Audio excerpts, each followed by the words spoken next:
Kia ora Rotorua ahead in tonight's bulletin. Public feedback is being sought on CBD free parking and inner city cycleway.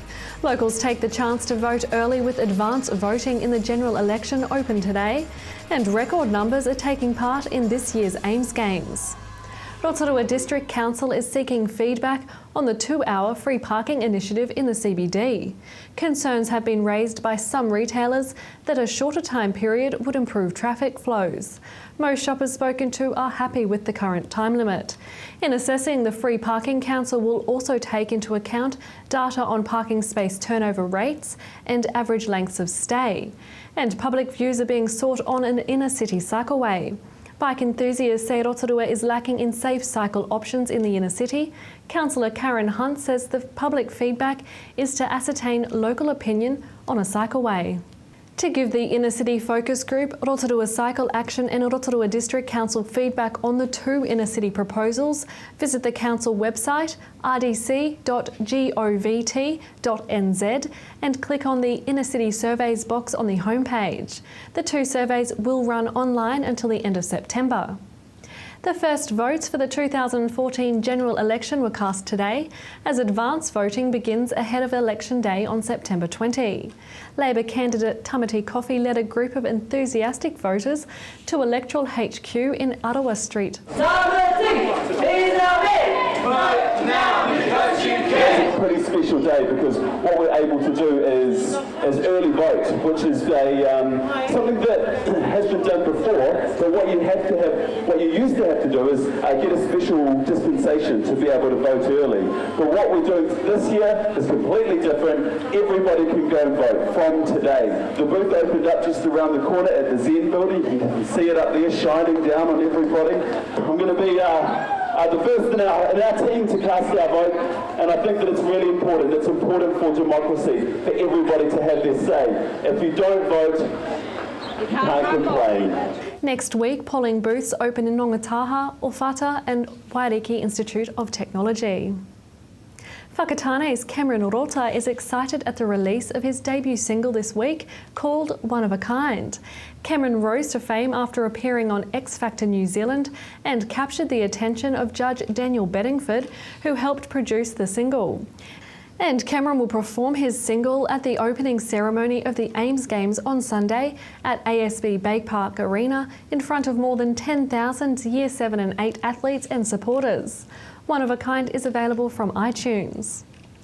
A Canadian totem pole gifted to Rotorua in 1990 and installed in the government gardens has reached the end of its life and will be taken down. Made of western red cedar, the totem pole has suffered from ongoing decay. It will be removed from the gardens with the blessing of its creator, Chief Tony Hunt, a master carver and tribal elder. A special blessing will take place on Monday before its removal. In sport tonight, as we heard in news earlier, the Ames Games are on this weekend with a record 228 schools taking part, with 7,500 Year 7 and 8 athletes from around New Zealand competing in 17 different sports. The Games are organised by Bay of Plenty Sport and the Tauranga District Council. On Sunday, netball star Irene Van Dyke and Commonwealth Games gold medalists Sam Webster and Lauren Boyle will help open the week-long championship, while an impressive roll call of former sporting stars will be on the sidelines during the week helping coach and manage teams. Locals can keep up to date with the games at nzamesgames.co.nz. To your weather update now. Tonight will be fine with light winds and an overnight low of 6. Tomorrow, Thursday, a few showers developing, late rain, northeasterlies, a high of 15 and a low of 10. And the outlook for Friday, periods of rain, northeasterlies, a high of 16 and a low of 9. And the marine forecast for Lake Rotorua, northeast 10 knots developing in the afternoon, rising to 15 knots at night with waves less than half a metre, and there'll be fair visibility in a few showers turning to rain at night. Still to come in tonight's show, we're at the Salvation Army Food Bank to talk with manager Shelley Fisher and Captain Brian Martin. And we cover Monday's Chamber of Commerce election debate. Tonight we feature MP Todd McClay's presentation.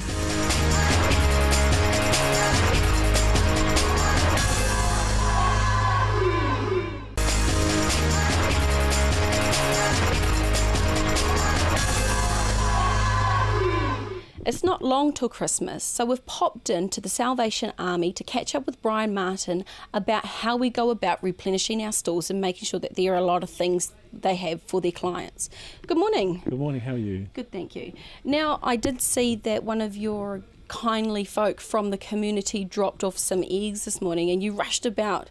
What were you doing there? Well, at this time of the year, chickens have started to lay and people have an overabundance of eggs, and we have no eggs here, and it's really great for families. So what we do is we box them into half dozen lots so that we can give them out to families.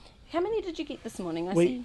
We got about, that's 12, 13, 15 in that box there. So we'll divide those out between some families, and they'll really appreciate that. And how did that process go? Because all I heard was a ding dong and then you ran through the door and we had eggs. We have some people in the community that really donate to us very regularly, and some generous people, whatever they have in the end of the week they bring into us, or they've got overabundance of something, and so they just arrive here with these eggs and say, box them, give me my box back, and thank you very much, and then they're gone. Well, that's exciting. It was a bit hustle bustle. I kind of wish we had caught that on camera.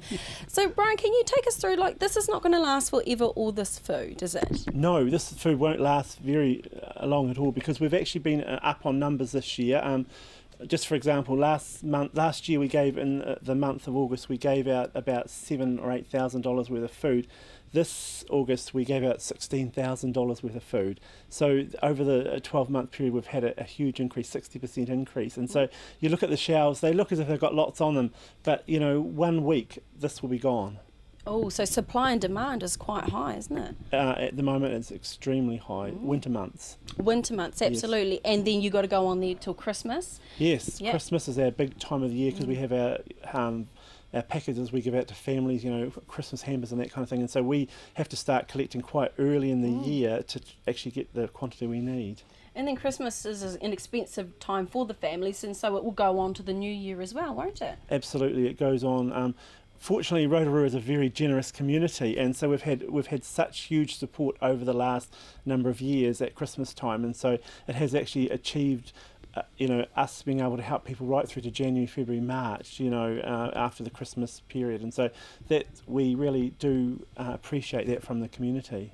Do you ever get a break? Is there ever a month in the year that's not so busy, or is it constantly busy for your team down here at the Salvation Army? That's like a wish list or a dream or a prayer. No, it's never like that. We're busy all the time. We might have less clients in a day and that kind of thing, but it's just not about food. It's about the other things that might go with food. Like visits to WINS, counselling, budgeting, getting people onto programs and all that kind of stuff. So it's not just about food. So we might have a quiet food day, but Shelley and the team will be busy trying to do other things for other people, budgeting particularly.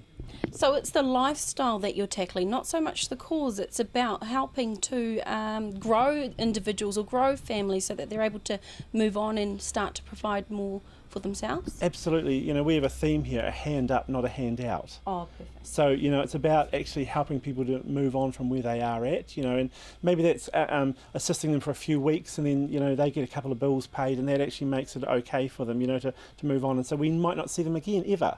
Do you know what I mean? But so they might come into our service for 3 weeks or 4 weeks or even once sometimes, but and then they're off. And and it's all different kind of people. You've got to remember that we're not just talking about beneficiaries here. We're talking about people that have had problem with Nova Pay. We've had Tachikawa. We've had all different things. People, economic climate. So you're not just talking about one particular amount of people. I'm really pleased that you touched on that, because I think the wider view from the wider community is that it's always just beneficiaries, low income earners, or the homeless that come in and ask for assistance from the Salvation Army, but it's not, is it? No, it's definitely not. There's the low season when kiwi fruit pickers, people are working 2 incomes in the family, the income's gone and that kind of thing, and so maybe there's been some increased costs with school uniforms or children or something like that, even moving, because of work situations. And so no, we can't blanket it. People do blanket us, we're there working with beneficiaries and all that kind of thing, but that's actually not the truth. That is, if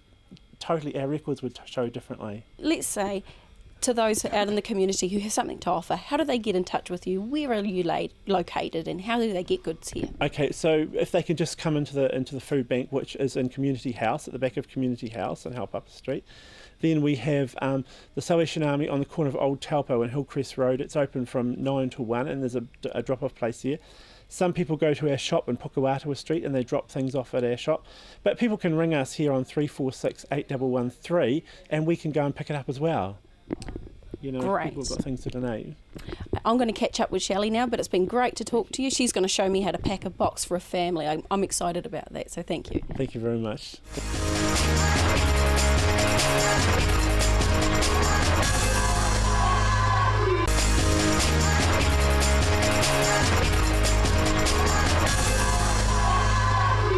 So Shelley, if I was new here and I had a family come in who wanted a parcel, how would I go about doing that? What kind of things do we put into a parcel for a family? Okay, well, we normally talk to the family first to find out what their situation is, what they're cooking on, because sometimes if there's no power as well in the house and they're cooking on a barbecue, that kind of stuff we have to take into consideration.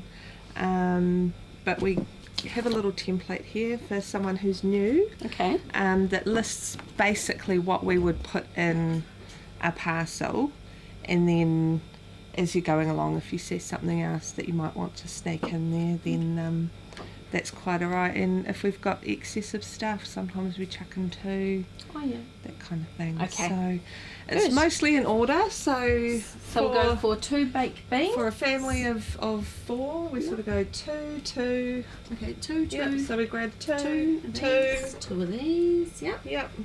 And put them in. And then we have quite a bit of fruit at the moment, so we might do 5 fruit. 5 fruits, alright. Yeah. You instruct me, I can do it. What No, about, we no, would- not these ones? Now, if it's only 2 kids, we normally go for the little ones because we don't want it to go off. Sure. So, yeah. 2, so a couple of those. Yep. Okay. And then we go along to the tomatoes and grab 1 or 2 of those. 1, Just depending on. Yep. Yeah. How many children? Yeah. Okay. And then it goes down again into the fish. Fish section here. Yep. And then our Okay. meal mixes as well. What's So- a meal mix? Where do I find? Oh, here? Yeah. Yep. That can add sausages and Okay. mince and things like that. Right. What else do we put in? So we've got our canned foods. Yep. And then it comes back into another order and do the juice and the Okay. soup Right. and carry on down the line 2 wheat bix. to the cereal. And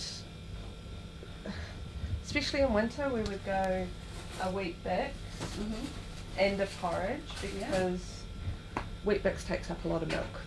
Porridge you can make with water, so good to have an option. Wow, you're really, yeah, Um, you're really planning these things, aren't you? So yeah, if you want to grab some biscuits Okay, sure. there Grab some and cookies. crackers next to it. Maybe I'm giving too much to it. I'll No, just- no, for a Okay, family of 4, yeah. that's perfect. Okay, some crackers. Yep. Okie And then we get to lunchbox items. So there's bags of chips or some Okay. snack biscuits and muesli bars Right. for the lunch boxes. Tea, coffee, milk. Gosh, that's quite a lot, isn't it? Yes, Like thinking, I didn't realise. and sugar, Yeah, some sugar. Thank you. flour, All right. Thank you. juice, soups, good for winter, and staples like rice and pasta. Pasta. And depending on the age of the children, if there's babies, we have got nappies, baby food. Okay. Well, I'll grab some anyway. Just Yep. So Yep. that's just down here. nappies and baby food. Yes. So cute. We also have toilet paper Mm-hmm. because, man, it is like Yeah, people eat yeah. toilet paper. Okay. It goes so quickly. So a couple of loads of paper. Yep. And we also have little care Aw. packs that Oh, wow. People have donated, so That's really expensive. I know, yeah. Wow, so that's generous, isn't it? Nice to be able to give out things. Yeah, we've got some more that has sunblock and things like that in it. Wonderful. Just something that's nice. All right, so let's show off our box. Well, that's our dry food. Okay. Then we go along to our frozen stuff, which is the bread, meat, pies, butter, and cakes and baking and things like that that go along with it.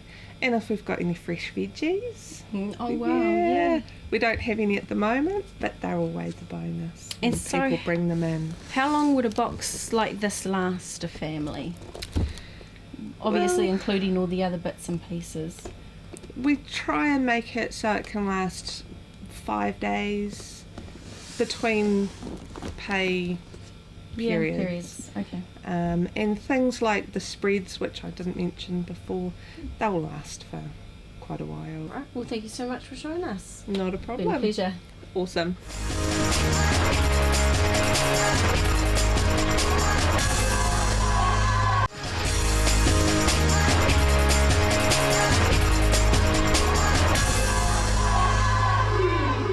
Well, Paul, thank you very much, ladies and gentlemen. Thanks for having us all here today.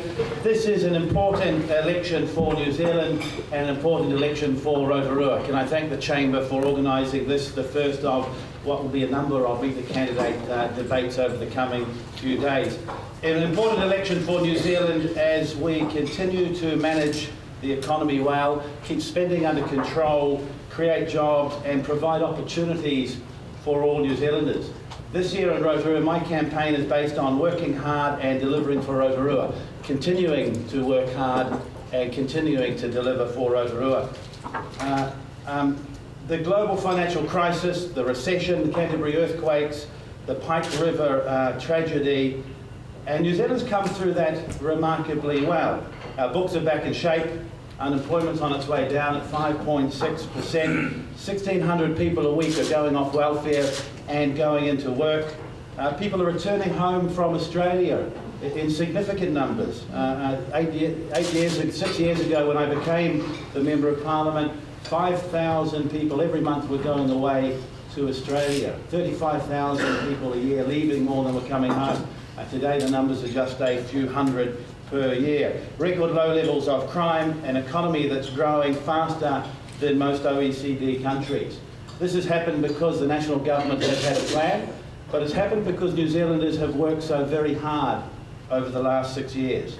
And this election is about locking in that hard work, locking in those gains, and continuing to improve New Zealand for all New Zealanders. During the last 6 years, Rotorua has made good progress. We've seen a number of initiatives being created and being delivered on. The Vulnerable Children's Team to better protect children in our community who are most vulnerable, bringing all community and state actors who deal with children together in one place to focus on those children. We've seen the Rotorua Education Initiative created, putting children first in education in our schools, supporting those schools, the principals, the teachers, supporting the community so that together we can make decisions over what's best for our young people and give them the very best opportunity in education. The creation of the Rotorua Trades Academy, a commitment that I made 3 years ago to the Rotorua electorate if I was re-elected. More young people who are not doing as well in our schools as we need to, being given an opportunity to study for a trade, for a brighter future, for a career, and we keep them involved in education so that they learn to read and write, they get those qualifications. A few weeks ago, Stephen Joyce in Rotorua announced that Rotorua would share in 3,000 places for Māori trades training to be delivered by the end of 2015. And conservatively, there could be 500 or 600 young Māori men and women in this city, in this region, who will receive trades training over the next year that is good for our city, it's good for them, and it's good for their families. 1,450 people over the last 3 years have undertaken apprenticeship type training in Rotorua. Lake water quality is improving. We have a reallocation of $48 million from some of the funds Steve got when she was MP some years ago to do what we need to with the rural community, with our regional council, with our city to clean up Lake Rotorua. We have an announcement this week, last week, of the Rotorua Child Health Centre of Excellence, a $6 million investment on the part of the Crown in children's health in Rotorua, bringing all services around children's health together under one roof to focus on the health of some of our youngest and most vulnerable children. A plan that's been underway for some years, the DHBs are working on this year, and I'm very proud as your MP to have been able to work hard with them and deliver on that for the better of our young people in this city. We have 67 more doctors, 132 more nurses, 46% more elective surgery operations in Lake DHB today than 3 years ago. We've seen investment in forestry, infrastructure, in our lakes and in tourism. All of these things to grow the local economy, to support local people and local businesses, and to create jobs. Over the last 3 years, we've seen the opening of the National Cycleway in Rotorua, an investment in Gravity Park on Mount Nongataha, the government putting a small amount of money in to take that facility to the next stage, to make it international in standing, and to help attract events to New Zealand like Craigworks, which will come to Rotorua over the next 3 years. And by the way, that will create jobs and invest more than $20 million in our local economy during the time those visits take place. Crime in our city is down. We've seen record levels of crime drop over the last 4 years in a row, and cumulatively by almost 20% over that period of time, because we've supported the police. They've been doing a great job on our behalf, but because we've been better engaging with communities and young people to help keep them out of trouble and point them in a more positive direction. Ladies and gentlemen, we've made good progress, but there's more to do. We need to keep investing in education and training our young people to give them the skills and the trades of the future so they can meet the requirements of businesses as they create jobs in Rotorua. We need to invest in infrastructure in the Bay of Plenty and in Rotorua. We're 50 or 60 kilometres away from Tauranga and New Zealand's busiest port. The government's investing $450 million in a new road from Paengaroa through to the port of Tauranga. It will reduce journey times from Rotorua to that port on average by 22 minutes return. Rotorua has the opportunity to create an inland port to service the port of Tauranga with the appropriate and right investment in infrastructure, with a young skilled workforce that we're training, with the work that our council is doing to make Rotorua more conducive to investment. We have an opportunity to grow our economy because of all that we have to offer and that port in Tauranga. On Easter trading, it's something that we've spoken of for many, many years. Steve Chadwick and I have agreed, following this election, should I still be your MP, to join forces, the government with council, to persuade people on all sides of the House and Parliament to support Rotorua to allow us to have Easter trading. You see, what's happened in the past, when Steve brought a bill before Parliament, national MPs didn't support it. When I brought my bill there, we missed out by just 2 votes, and that was because Labour MPs didn't support it. Well, I think it's time that we get all members of the Parliament to put aside some of those political differences and to support Rotorua to bring Easter trading to this town. Ladies and gentlemen, today I stand here asking for your support to continue to work hard and continue to deliver for Rotorua. We have achieved a lot over the last 3 years.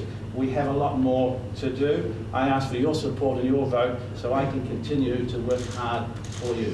Thank you.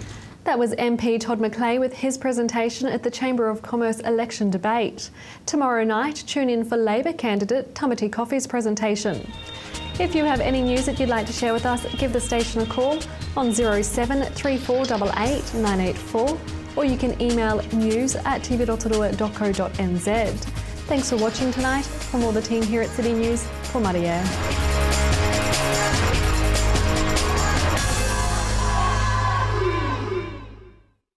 Supporting local content so you can see more of New Zealand on air.